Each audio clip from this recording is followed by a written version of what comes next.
Assalamualaikum warahmatullahi wabarakatuh. Alhamdulillahirabbil alamin. Wa bihi nasta'inu ala umuri dunya waddin. Asyhadu an la ilaha illallah wahdahu la syarikalah wa asyhadu anna Muhammadan abduhu wa rasuluh la nabiyya ba'dah. Allahumma shalli wa sallim ala sayyidina Muhammad wa ala ali sayyidina Muhammad. Kata warga Wadak Senegal semuanya, dimanapun berada yang masih bisa menangkap siaran dari suara Dak Senegal Wonosari Gunung Kidul. Alhamdulillah, puji syukur kehadirat Allah Subhanahu wa taala, pada kesempatan malam hari ini kita bisa bertemu lagi untuk kesekian kalinya.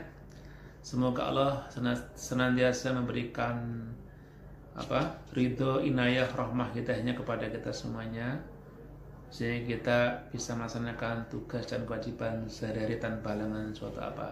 Amin ya rabbal alamin. Salawat dan salam semoga senantiasa terlimpah kepada junjungan kita Nabi besar Muhammad sallallahu alaihi wasallam, Nabi kita semuanya. Kiranya kita tetap menjadi umatnya yang senantiasa teguh menjalankan sunnah-sunnahnya, mengikuti sunnah-sunnahnya dengan teguh, ya, sehingga kelak kita akan menjadi orang-orang yang akan mendapatkan syafaatnya pada hari kiamat. Amin ya rabbal alamin. Kadang warga Dak Senegal semuanya, jikalau mungkin dari panjenengan ada yang ingin bertanya tentang sesuatu terkait dengan agama Islam, ya, mungkin tentang fikih, tentang tauhid dan lain sebagainya, bisa kirimkan pesan ataupun pertanyaan ke nomor WA kami, ya, 085 229 660 780. Saya ulangi, 085 229 660 780. Nanti insya Allah akan kita tanggapi, kita jawab sesuai dengan ilmu yang kami miliki, begitu. Kata warga Dak Senegal semuanya, ya. Jadi pada kesempatan malam hari ini, kalau beberapa waktu yang lalu kami membahas tentang ciri-ciri orang yang bertakwa, ya, dari sudut pandang Al-Baqarah di ayat pertama, begitu. Malam hari ini kita secara khusus akan membahas surat Al-Asr, ya. Surat Al-Asr. Nah, ini surat favorit kelihatannya, karena banyak sekali di antara kita mungkin sangat hafal sekali dengan surat ini, ya, saking pendeknya hanya 3 ayat, ya. Jadi mungkin sering menjadi andalan, ya, untuk orang yang kadang-kadang mungkin karena tergesa-gesa begitu, akhirnya yang diambil suratnya Al-Asr ini, atau Qulhu begitu, atau Falaq Binas, atau ya Al-Kautsar barangkali. Nah, ini Al-Asr termasuk mungkin menjadi surat favorit di antara kadang warga semuanya barangkali, ya.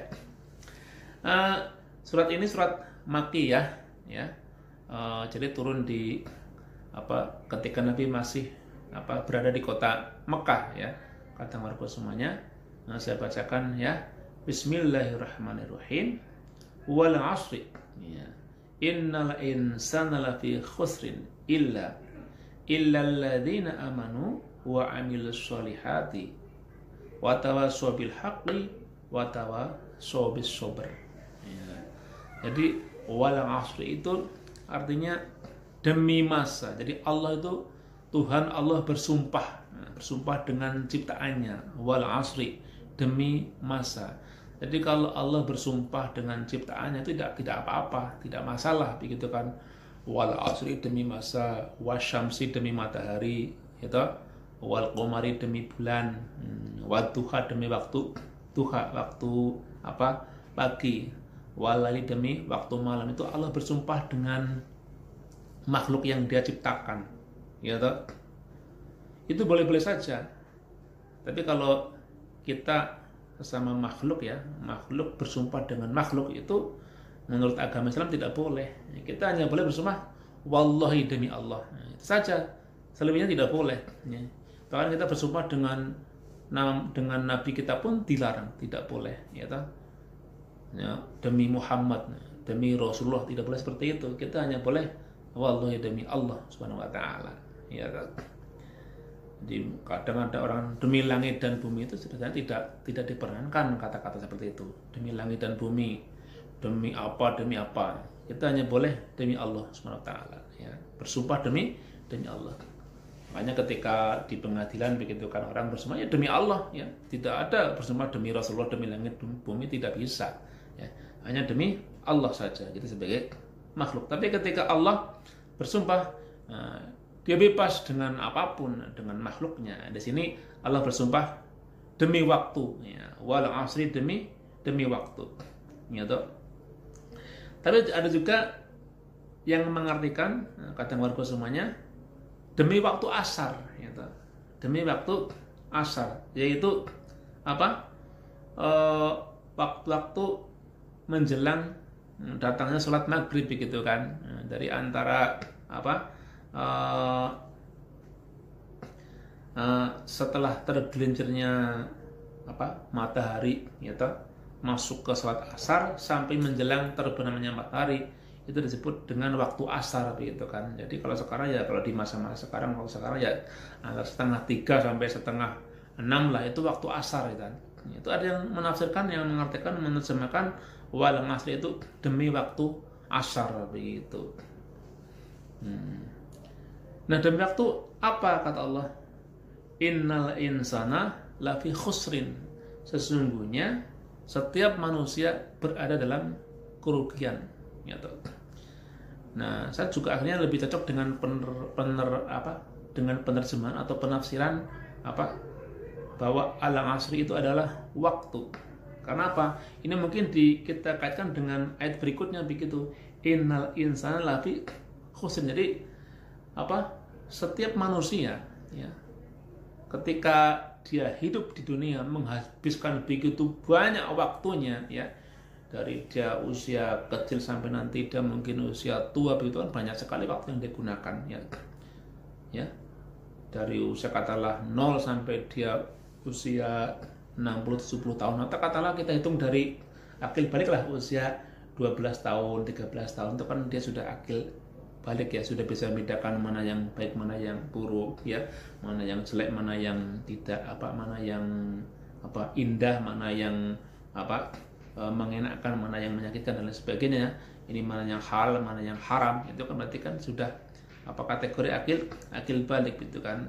Antara waktu itu, ya, waktu dia masuk ke masa akil balik sampai dia nanti meninggal, ya. Nah, kalau usia normal katalah sampai 70 tahun, 80 tahun, ya, untuk kita, ya. Itu kan banyak sekali waktu yang terlewatkan, ya toh. Tapi kata Allah, innal insana lafi khusrin. Setiap manusia berada dalam kerugian. Artinya apa?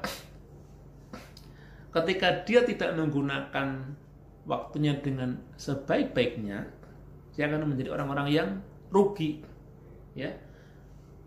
Jadi waktu yang kita gunakan selama hidup di dunia, ketika tidak kita gunakan dengan sebaik-baiknya untuk hal yang positif, untuk menambah ibadah, untuk meningkatkan iman dan takwa kita kepada Allah Subhanahu wa taala, untuk berbuat baik kepada orang lain, kepada sesama, tidak kita gunakan untuk itu, ya kita, kata Allah, lafi khusrin, benar-benar menjadi orang yang rugi, yang buntung, ya kan, untung dan buntung, ya. Kita kalau tidak bisa menggunakan dengan sebaik-baiknya, ya, menjadi orang-orang yang rugi, yang buntung, bukan orang yang beruntung tapi orang-orang yang buntung begitu. Kalau bahasa namanya tuno, ya, rugi, ya. Makanya kemudian di sini ada keterangan penafsiran pada warga semuanya, la fi khusrin fi tijaratihi, ya. Ibaratnya kita berdagang, kita itu rugi begitu kan. Kita kan di dunia seperti berdagang dengan Allah Subhanahu wa taala, gitu. Allah membeli kita dengan surga, ya. Jiwa kita, harta kita dibeli oleh Allah dan ditukar dengan surga. Asalkan apa? Asalkan kita menggunakan hidup kita, ya, memanfaatkan hidup kita untuk beriman dan beramal soleh, memanfaatkan harta kita untuk ditermakan di jalan Allah Subhanahu wa taala. Itu berarti kan kita berdagang dengan Allah Subhanahu wa taala. Ya, kita berjual beli dengan Allah Subhanahu wa taala. Kita menjual jiwa kita, ya, harta kita, ya, harta benda kita untuk kepentingan Allah Subhanahu wa taala, untuk kepentingan agama, dan Allah membayarnya dengan ganjaran surga. Nah, makanya di sini ada keterangan fi tijaratihi. Jadi seakan-akan kita berdagang kita itu rugi. Ketika apa? Ketika kita tidak menggunakan waktu dengan sebaik-baiknya. Nah, kemudian dilanjutkan oleh berikutnya, kata warga semuanya, kita tidak rugi jika bagaimana? Nah, kita tidak dikategorikan sebagai lafi khusrin, orang-orang yang berada dalam kerugian jika bagaimana. Di ayat kedua dikatakan semua manusia rugi. Tapi ada pengecualian. Siapa? Illal ladzina amanu wa amilus sholihat. Kecuali dia beriman dan beramal soleh. Jadi tadi saya katakan, ketika kita menggunakan hidup kita, waktu kita untuk beriman, untuk beramal soleh, maka kita tidak termasuk kategori orang-orang yang rugi, ya. Karena kita menggunakan waktu kita untuk hal-hal yang positif, untuk beriman, untuk beramal soleh. Jadi ketika kita di dunia ini tidak beriman, kafir terhadap perintah Allah, kafir terhadap ajaran Allah, ajaran Nabi, itu kan kita menentang, malah tidak beriman, menjadi orang-orang yang seenaknya saja dalam kehidupan di dunia ini, tidak peduli aturan, tidak peduli norma dan sebagainya, ya, tidak beriman, tidak beramal soleh, ya kita menjadi orang yang rugi, gitu. Tapi ketika kita beriman, beramal soleh, kita menjadi orang-orang yang beruntung, ya, bukan buntung tapi orang-orang yang beruntung. Beruntungnya apa? Ya nanti kita akan mendapatkan ganjaran surga nanti di akhirat, begitu. Jadi ini ada dua hal yang saling bergandengan kadang warga semuanya, beriman dan beramal soleh. Jadi iman tok tidak cukup, ya, harus diimbangi, diteruskan dengan amal soleh. Ketika kita hanya iman saja, percaya saja, tanpa dibarengi, diejawantakan, diimplementasikan dengan amal soleh, ya iman kita tidak ada gunanya, ya, tidak akan menolong kita nanti di akhirat. Jadi iman hanya akan berguna, hanya akan bermanfaat, hanya akan menolong kita nanti di akhirat ketika dibarengi dengan amal soleh, ya. Kita asyhadu alla ilaha illallah wa asyhadu anna muhammadar rasulullah, tapi tidak sholat, tidak zakat bagi yang mampu, ya, tidak puasa, ya tidak ada gunanya kita syahadat walaupun sefasih apapun, ya. Tidak haji bagi yang dia mampu, ya. Jadi kan ada amalan-amalan yang begini kadang warga semuanya. Jadi amalan seperti zakat dan haji itu hanya bagi yang mampu. Kalau tidak mampu tidak ada kewajiban. Tapi kalau sholat, zakat itu siapapun, entah dia miskin ataupun kaya, dia tua ataupun muda, ya toh, dia berpangkat ataupun hanya rakyat jelata, itu kewajiban semuanya sama, sholat dan puasa. Tapi kalau berzakat itu hanya bagi orang yang kaya, yang mampu, itu pun hanya harta tertentu dan besarannya juga tertentu, yang besar juga tertentu, ya. Masih ingat dengan yang kami sampaikan pada pertemuan yang sebelumnya, ya, tentang ciri-ciri orang yang bertakwa. Itu kan ada, saya sudah menjelaskan di situ siapa-siapa yang berhak mendapatkan harta zakat kita, begitu, ya. Nah itu, jadi iman itu harus diteruskan dengan amal soleh. Begitupun sebaliknya, kata warga, amal soleh kalau tidak ada iman, ya tidak ada gunanya juga di akhirat nanti, ya. Kita beramal baik sebanyak apapun tapi tidak punya landasan iman, kita tidak percaya kepada Allah, tidak percaya kepada Nabi Muhammad, tidak percaya kepada kitab suci, ya nggak ada gunanya, nanti dia tidak bisa menolong kita, begitu kan. Ini sudah satu paket, kita beriman dan beramal soleh, begitu, ya. Karena sekali lagi beramal soleh harus dilanjut dengan iman. Jadi ciri orang yang beriman, ya dia juga beramal, begitu. Jadi memang iman ini penjelasannya ada 3, kata Marco semuanya. Diyakini dalam hati kita, ya, diimplementasikan, diijawantakan dengan dengan lisan kita, ya. Jadi setelah percaya terus diverbalkan, ya, diungkapkan dengan lisan kita, dan berikutnya didewantakan, diwujudkan dengan amal perbuatan. Ini satu paket ini, 3 hal ini nih.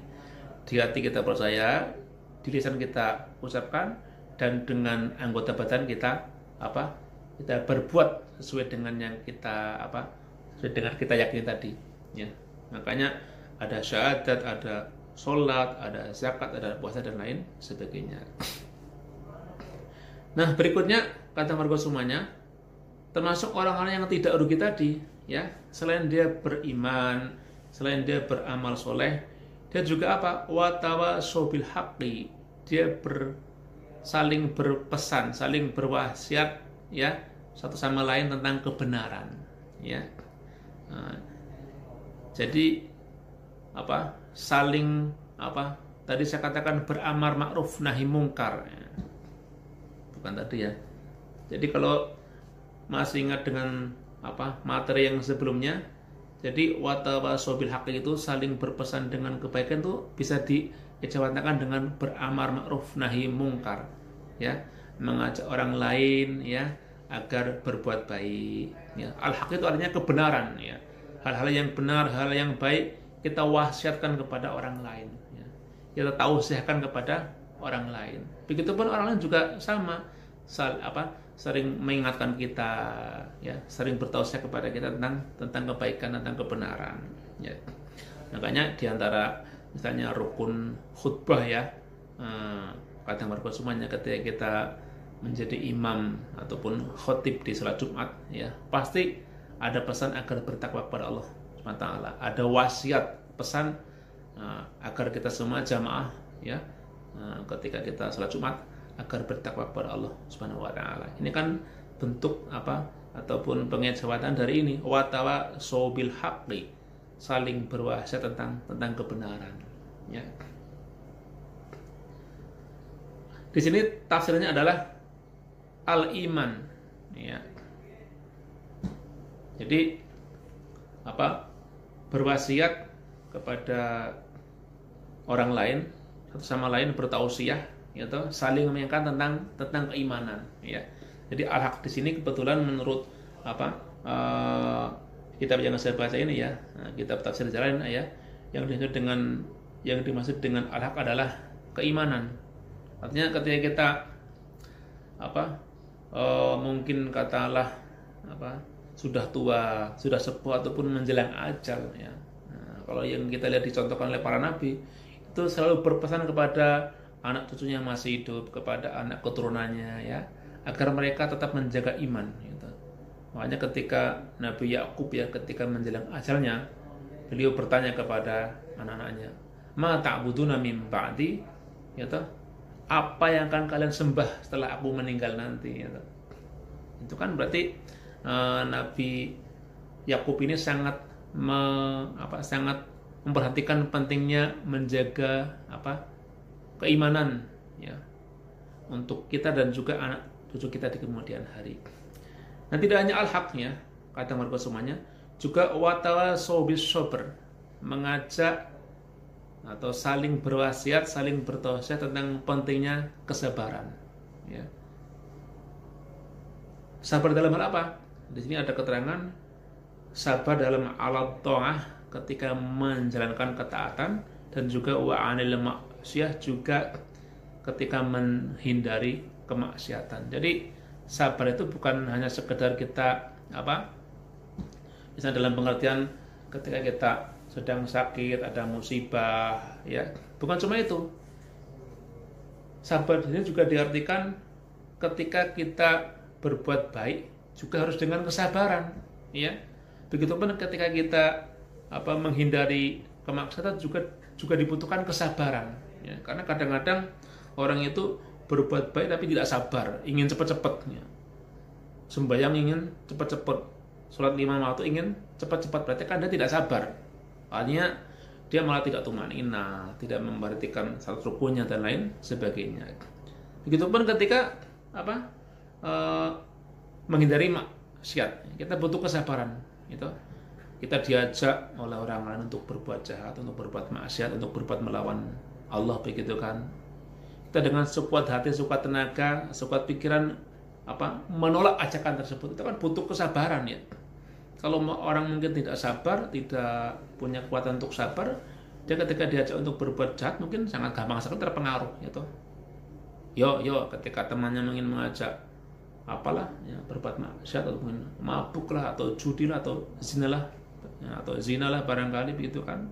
Ketika dia tidak punya kesabaran, dia akan langsung mematuhi ataupun mengikuti ajakan tersebut. Tapi ketika dia punya kesabaran itu, ini cobaan, saya harus bagaimana sekuat tenaga menolak begitu kan, dia akan insya Allah sedikit demi sedikit akan bisa menghindari ajakan berbuat maksiat tadi. Makanya di sini diterangkan ya, watawasau bisobri ya, watawasau bisobri, berwasiat bertausiah saling mewasiati tentang kesabaran. Di sini makna dari kesabaran adalah sabar dalam menjalankan ketaatan dan sabar dalam hal menghindari maksiat.